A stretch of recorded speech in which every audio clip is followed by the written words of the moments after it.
So let us discuss some very important questions, basic questions, जिनसे कि आपकी understanding बढ़ेगी.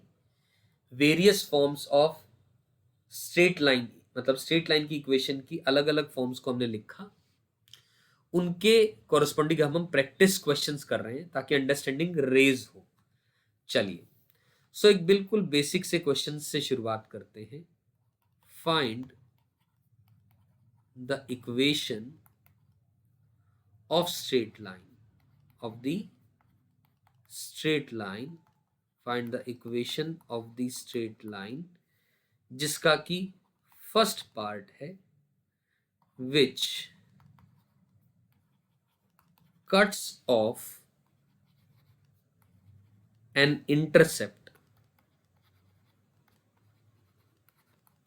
of 4 units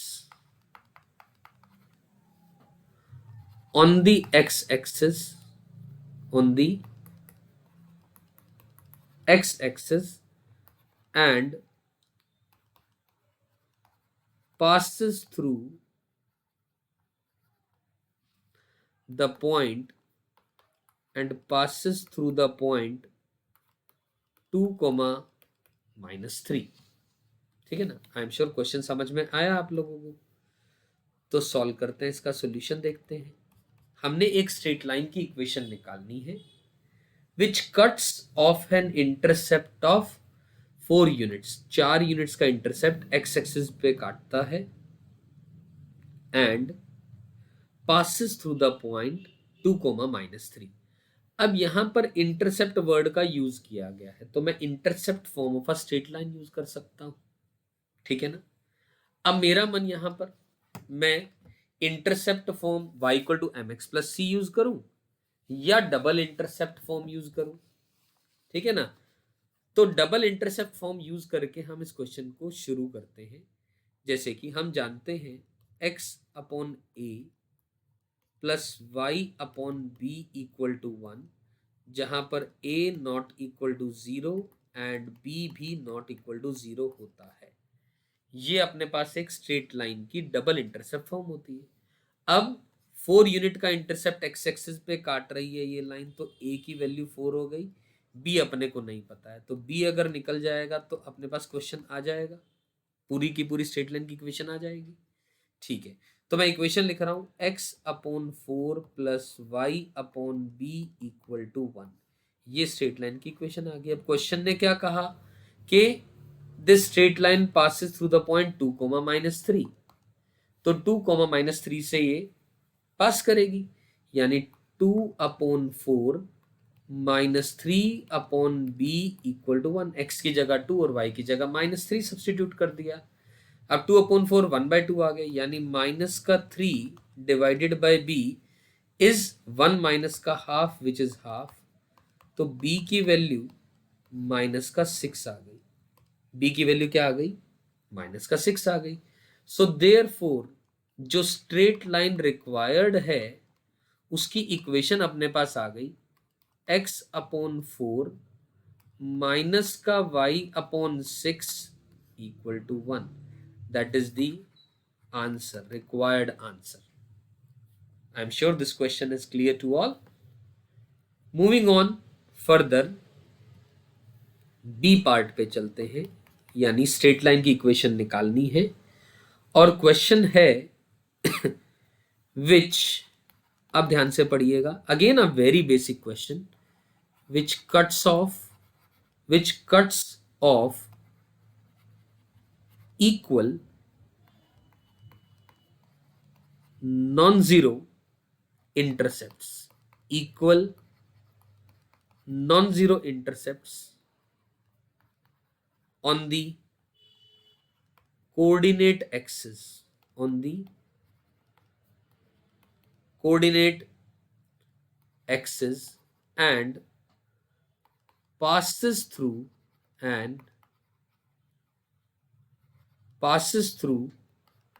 2, 5 and passes through 2, 5. आराम से समझिए इस क्वेश्चन में क्या कहा गया है. मुझे उस स्ट्रेट लाइन की इक्वेशन निकालनी है which cuts of equal non zero intercepts equal non zero intercepts. पहली बात, ऐसे केस में क्या मैं बोल सकता हूं, स्लोप -1 होगी, क्योंकि इक्वल नॉन जीरो इंटरसेप्ट्स यानी ये और ये बराबर हुआ। इंटरसेप्ट से डिस्टेंस का कोई लेना देना नहीं होता, ठीक है ना। इक्वल नॉन जीरो इंटरसेप्ट्स का मतलब ये वाला केस होगा या ये वाला केस होगा। यहाँ पर दोनों इंटरसेप्ट पॉजिटिव आ रहे हैं या दोनों इंटरसेप्ट नेगेटिव आएंगे, ये वाला। तो यहाँ पर ये एंगल 135 डिग्री हो जाएगा, यानी स्लोप की वैल्यू -1 हो जाएगी। सही है। अब स्लोप आ चुकी है उस लाइन की। अब फिर दोबारा मैं कोई भी फॉर्म यूज कर सकता हूं, लेकिन स्लोप ऑलरेडी पता है। तो मेरा मन आया, let the equation of line is y is equal to mx plus c, y equal to mx plus c। तो m की वैल्यू -1 आ गई है, यानी y is equals to -x plus c। ये कंफर्म हो गया, ठीक है ना। अब c मिल जाएगा तो बन जाएगी बात। अब क्वेश्चन ने कहा कि ये लाइन पास कर रही है 2,5 से, यानी 5 इज इक्वल्स टू माइनस का 2 प्लस का c, यानी c की वैल्यू आ गई 7 यूनिट्स। c की वैल्यू आ गई 7 यूनिट्स। सो देयरफॉर जो लाइन की इक्वेशन है वो क्या बन गई, y is equal to -x plus 7। दोस्तों ये आपका इस क्वेश्चन का रिक्वायर्ड आंसर हो गया। मेरी बात समझ में आ गई? ठीक है, ये बात भी क्लियर हो गई। मूविंग ऑन फर्दर, एक और क्वेश्चन देखते हैं। Again C part, find the equation of straight line है, ठीक है। Passing through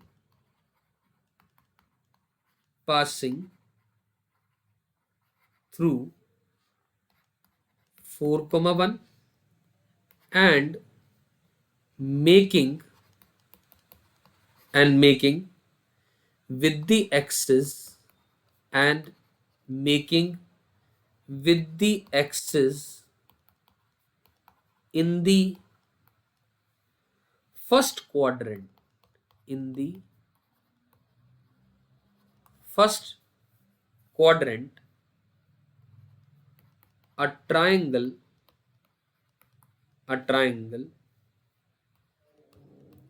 whose area is 8 square units, whose area is 8 square units।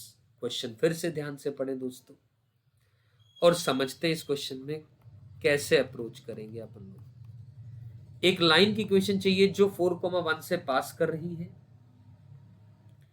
And making with the axis in the first quadrant. ये mentioned है a triangle whose area is 8 square units. कहने का मतलब, मान लो ये कोऑर्डिनेट एक्सिस प्लॉट किया, ये एक स्ट्रेट लाइन है फर्स्ट क्वाड्रेंट के अंदर में। लेटर से ये ओ पॉइंट है, 90 डिग्री है, ये ए है और ये बी है, ठीक। हमसे कहा गया है कि ये जो इक्वेशन है, passing through 4,1 and making with the axis in the first quadrant and area, मतलब इस ट्राइंगल का जो एरिया है वो 8 है। Area of triangle AOB is 8 units. अब एक काम करते हैं दोस्तों, इस कोऑर्डिनेट को A,0 और इसको 0,B मान लेते हैं, क्योंकि A और B के कोऑर्डिनेट की तो जरूरत पड़ेगी। तो यहां से दिमाग में आया A का कोऑर्डिनेट A,0 और B का 0,B, जहां पर A और B नॉन जीरो हैं, यानी equation of the straight line जो मैंने मानी वो मानी x/a plus y/b equal to 1, जहां पर a और b दोनों ही नॉन जीरो हैं, ऐसा हमने मान लिया। सही है, ये बात अगर हमने मानी तो दोस्तों, क्योंकि ऑलरेडी मेंशन्ड है कि ये फर्स्ट क्वाड्रेंट में तो a और b पॉजिटिव है, ये गारंटी है। a भी पॉजिटिव है और b भी पॉजिटिव है, ये गारंटी हो गई बात। ये सेकंड थॉट लाने की जरूरत ही नहीं है यहाँ पर कोई, वरना मैं एरिया निकालते वक्त मॉड लगाता, ठीक है। तो यहां से साफ पता लग गया, हाफ इंटू AB की वैल्यू 8 आ गई, यानी a इंटू बी की वैल्यू क्या आ गई, 16 आ गई। अब ए बी की वैल्यू 16 आ गई। ये स्ट्रेट लाइन की इक्वेशन है। दो इक्वेशन चाहिए मुझे, दो रिलेशन चाहिए, क्योंकि ए और बी दो अननोन है। अब 4,1 से ये पास कर रही है, तो 4/a plus 1/b equal to 1। ये दूसरा रिलेशन, ये रिलेशन नंबर 1 आ गया, ये रिलेशन नंबर 2 आ गया। इन दोनों का यूज करते और आप सिंप्लीफाई करके यहां से आंसर निकाल सकते हैं। आप इसको सिंप्लीफाई कर दें and you will be able to find the answer to this question. Answer आप लिख सकते हैं, ये वैल्यू आएगी x plus 4y equal to 8। आप देख सकते हैं ये सेटिस्फाई कर रहा है, ये आंसर है, क्योंकि x इंटरसेप्ट 8 आ जाएगा, y इंटरसेप्ट 2 आ जाएगा, तो half into 8 into 2 answer will be 8। यानी सही है ये अपना आंसर, सही है, ये आपका आंसर है। I am sure the simplification can be process can be done by all of you. ठीक है, एक और इसी टाइप का सवाल, ताकि जो बच्चों को कई बार दिक्कतें आती हैं वो दिक्कत दूर हो जाए, इसीलिए मैं एक और पार्ट यानी डी पार्ट ले लेता हूँ। फिर दोबारा इक्वेशन ऑफ स्ट्रेट लाइन निकालनी है, विच makes an angle, which makes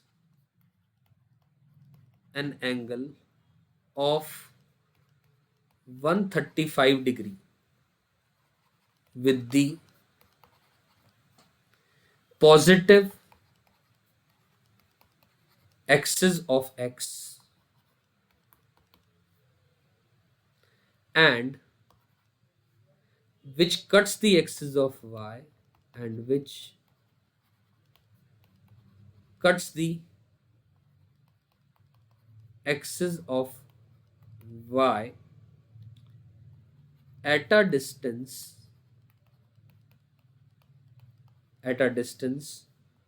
of 8 units from the origin.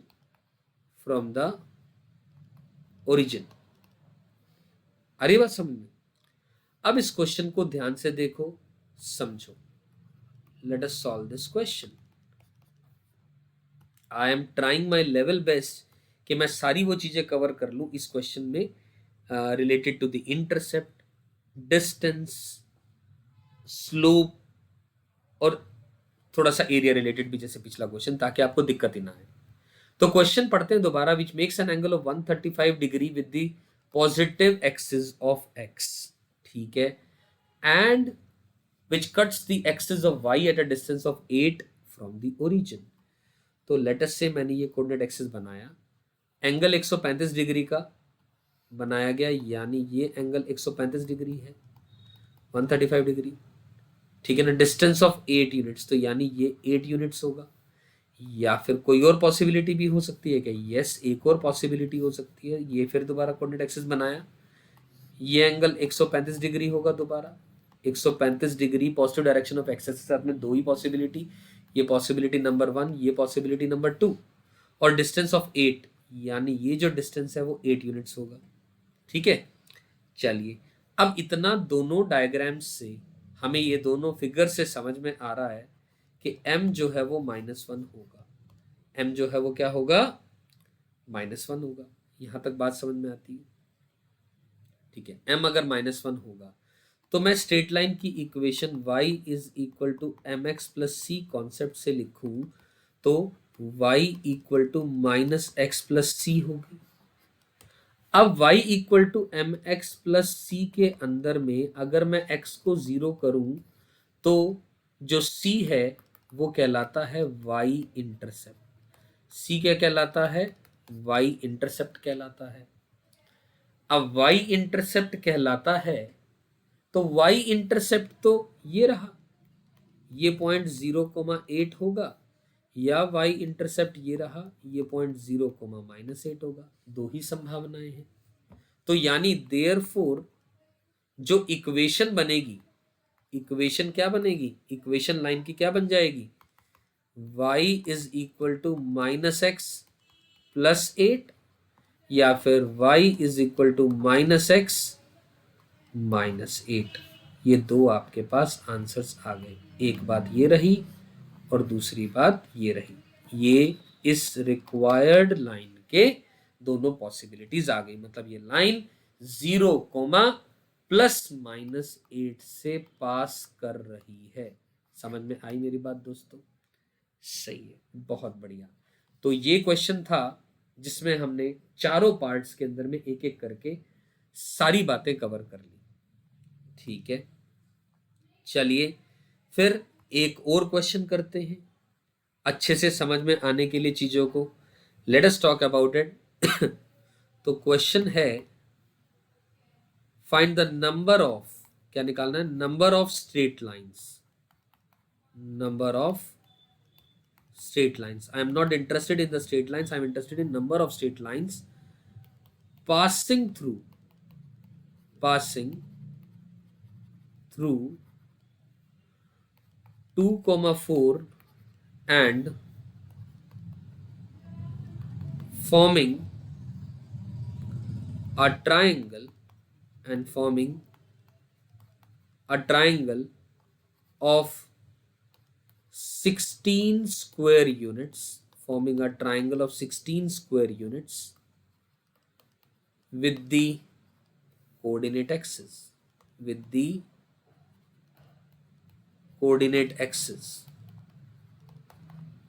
आ रही बात समझ में? क्वेश्चन को पढ़ें आराम से सोचें and let us solve this question. हमने बताना है कितनी ऐसी स्ट्रेट लाइन होंगी जो 2,4 पॉइंट से पास करेंगी, 2,4 से पास करेंगी एंड एक ट्राइंगल बनाएंगी 16 यूनिट्स का विद द कोऑर्डिनेट एक्सिस।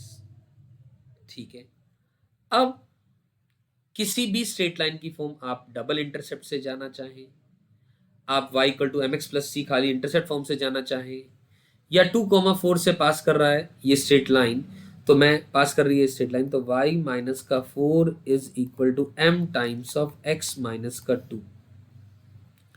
मैं इस फॉर्म में भी लिख सकता हूं, 1 पॉइंट फॉर्म से।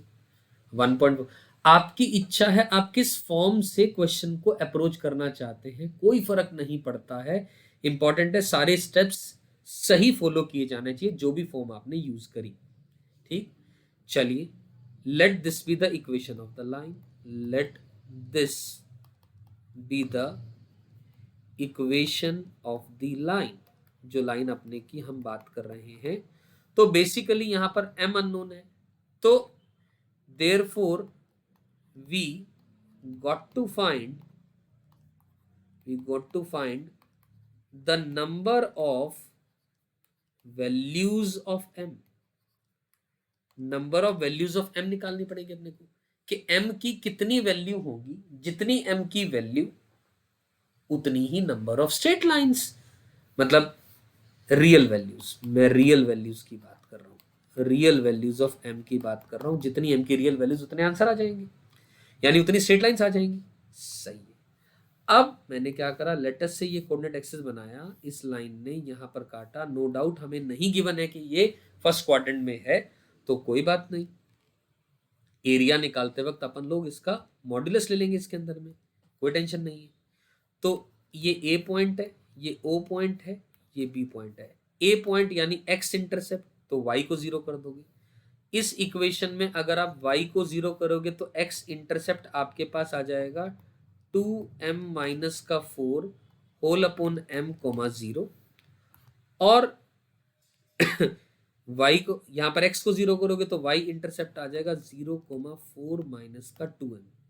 ये बात समझ आई? तो अपने पास x इंटरसेप्ट और y इंटरसेप्ट m की टर्म्स में हमने निकाल ली। अब डेल्टा यानी half into 2m-4 upon m multiplied by 4 - 2m, इसका जो मॉडुलस है वो अपने को कितना दे रखा है, एरिया 16 दे रखा है। देखो दिया हुआ ना अपने पास ये बात, area of 16 units with the coordinate axis. अब मुझे नहीं पता वो फर्स्ट क्वाड्रेंट में, सेकंड में, थर्ड में, तो मैंने मॉड लगा दिया यहाँ पर। यानी यहां से दो बातें निकल के आई, यहां से क्या आ जाएगा 2m-4 upon m into 4 - 2m is equal to +- 32, क्योंकि मोड को ओपन करोगे तो प्लस माइनस के साथ आपको ओपन करना पड़ेगा। ठीक है, यहां तक बात क्लियर होती है, इसमें कोई कंफ्यूजन नहीं। अब दोस्तों एक बार अगर आप पॉजिटिव +32 लेंगे और एक बार -32 लेंगे तो दो अलग अलग इक्वेशंस बनेंगी। सिंप्लीफाई करने के बाद ऑन सिंप्लीफिकेशन मैं आपके सामने जो दोनों इक्वेशन आएंगी वो लिख दे रहा हूं। एक इक्वेशन आएगी m² -12m +4 = 0 सिंप्लीफाई करने के बाद, और दूसरी इक्वेशन आएगी m² +4m +4 = 0। ये दो इक्वेशन आएंगी आपकी सिंप्लीफाई करने के बाद। ऐसा आप ट्राई कर सकते हैं खुद से। ठीक, अब ध्यान से देखें दोस्तों, ये जो m में क्वाड्रेटिक बन रही है इसका डिस्क्रिमिनेंट ग्रेटर देन 0 आ रहा है, यानी इसकी m1 और m2 दो रियल एंड डिस्टिंक्ट वैल्यूज आ गई। डिस्टिंक्ट वैल्यूज आ गई, m की दो वैल्यूज आ गई, और यहां पर d = 0 आ रहा है, रियल एंड इक्वल वैल्यूज, यानी 1 real value of m, 1 real value of m आई यहां से, और यहां से हमने क्या निकाला, 2 real values of m, 2 real values of m। और आप चेक कर लें दोस्तों, इसका तो रूट m की वैल्यू -2 आ रही है। -2 इस इक्वेशन को सेटिस्फाई नहीं करेगा, क्योंकि -2 का स्क्वायर 4, 4 + 4 8, और ये पॉजिटिव, ये 0 नहीं आ रहा है, तो मतलब ये दो m की वैल्यूज और एक ये वैल्यू, ये तीनों वैल्यूज अलग अलग आ गई। सो इसका मतलब therefore 3 real values of m हमारे पास आ गई। सो देयरफॉर मेरे दोस्तों, number of required straight lines जो हमसे पूछेगी क्वेश्चन में is equal to 3। That's the answer to this question. मेरी बात समझ में आई? देखो ध्यान से, नंबर ऑफ स्ट्रेट लाइंस पूछा गया था, तो ये इस सवाल का आंसर है। तो आई एम श्योर ये जो बेसिक क्वेश्चंस मैंने कराए, ताकि आपको स्ट्रेट लाइंस की different forms, general form, point slope form, 2 point form, intercept form, double intercept form, इनसे रिलेटेड सारी बातें आपको समझ में आ जाए और आपका कॉन्फिडेंस बिल्डअप हो क्वेश्चंस करने में। आगे आगे डिफरेंट फॉर्म्स और करते चलेंगे, और इनके बेस पे क्वेश्चंस हम लोग और करते चलेंगे, राइट?